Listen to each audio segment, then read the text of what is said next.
ሙሽራ ያለችው እሱ ሙሽራ ነው ካለ ቤተክርስቲያን ምን ትባላለች? ሙሽሪት በመባል ትታወቃለች። ሙሽራው ማን ስላላት? ክርስቶስ ስላላት። ቤተክርስቲያን ስንዱ እመቤት ትባላለች። ቤተክርስቲያን ስንዱ እመቤት የምትባለው መንፈሳዊ ሚስጥር፣ ታሪክ፣ ትውፊት በመመዝገቧ ነው። እንደ እንቁ የምታበራ ለሚጠይቋት ጥያቄ ያለባት የምትመልስ እና ስንዱ እመቤት ናት። ስንዱ ሴት ቤቷ እንግዳ ሴት ተዘጋጅታ እንደምትጠብቅ ቤተክርስቲያን እንደዚህ ናት። እውነተኛዋ ቤተክርስቲያን የጸጋ ግምጃ ቤት ናት። የጸጋ ግምጃ ቤት ናት። ቤተክርስቲያን የጸጋ ግምጃ ቤት ናት የምንለው ክርስቶስ በጸጋ ስፍራ የሚገኝባት ስለሆነች፣ በአዲስ ኪዳን ዘመን ደግሞ ክርስቶስ ቤዛነቱን ያመነች እሱን የምትቀበል ስለሆነ ቅዱስ ጳውሎስ ምን አላት ቤተክርስቲያንን? ነገር ግን መንፈስ ቅዱስ መገለጥ ለእያንዳንዱ ለጥቅሙ ይሰጣል። ለአንዱ ጥበብ፣ ለአንዱ መናገር በመንፈስ ይሰጣል፣ ለአንዱ በዚያው መንፈስ እውቀት መናገር ይሰጣል ብሎ የጸጋ ግምጃ ቤት እንደሆነች ተናገረ። ቤተ ክርስቲያን አካለ ክርስቶስ ትባላለች።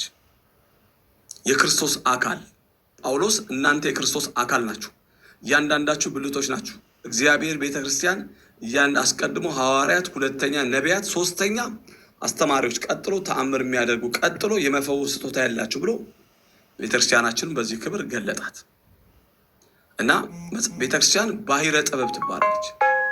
ባሕረ ጥበባት ማለት ስንዱ እመቤት የኢትዮጵያ ኦርቶዶክስ ተዋሕዶ ቤተክርስቲያን የሂሳብ ስሌት ትሰራለች። መስከረም 1 ቀን የሂሳብ ስሌት ሰርታ ቀመር አቡሻህር የሚባላላት እያርግ ወይ ወርድ አበቅቴ ወንበር ተብሎ የሚነገር አለ። መስከረም 1 ቀን አዋጅ ተብሎ ባህር ሀሳቧን ትዘረግፈዋለች። የዚህ ቀን ስንዴ ምናምን ይቀርባል። በገጠር የሚቀርበው ስንዴ አለ፣ እጣኑ አለ። የነዚህ ሁሉ ሰጪያችን አንተነህ፣ ባራኪያችን አንተነህ፣ ዘመናችን ባርክልህ ብለህ ባሕረ ጥበብ በመባል እናታችን ቤተክርስቲያን የጥበብ መጀመሪያ ክርስቶስ ስላለባት። ኦርቶዶክሳዊ ተዋሕዶ ቤተክርስቲያን መዝገበ ሚስጥር ትባላለች። እውነተኛ የቤተክርስቲያን የምታስተምር ስለሆነች ጥልቅ የሆነ መዝገብ፣ ይሄ ሚስጥር መዝገብ ነው። ቤተክርስቲያን አንብበው የማይጨርሱት ሚስጥረ መዝገብ ናት። የሰማይ አምላክ ሚስጥር የሚነገርባት፣ ድህነት ሚስጥር የሚከናወንባት መዝገበ ሚስጥር በመባል ኦርቶዶክሳዊ ተዋሕዶ ቤተክርስቲያን በዚህ ትነገራለች። ኦርቶዶክሳዊ ተዋሕዶ ቤተክርስቲያን የድሆች መጠጊያ ትባላለች። በቃል ብቻ ያይደለ በተግባር የተገለጠባት የድሆች መጠጊያ። ሂድ እዛ ፕሮቴስታንት ቸርች ጋር ማንም ያስጠጋ የለም። ለምን? ይሄም ስርዓትም የላቸው ድሆች። አሁን ሂድ እዛ ቤተክርስቲያን ጠዋት ቅዳሴ ሄዱ፣ ማታ አታጧቸውም። በቃ ይህ ትልቅ ተልእኮ ያለበት ነው።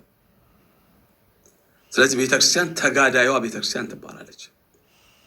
ቤተክርስቲያን ስንል የዚህን ዓለም ተጋድሎ በድል አጠናቃ ወደ እግዚአብሔር የሄዱትን ቅዱሳን ሰማዕታት የምትነግረን ስለሆነች ይሄንን ትመስላለች እንግዲህ ቤተክርስቲያን ማለት ነው።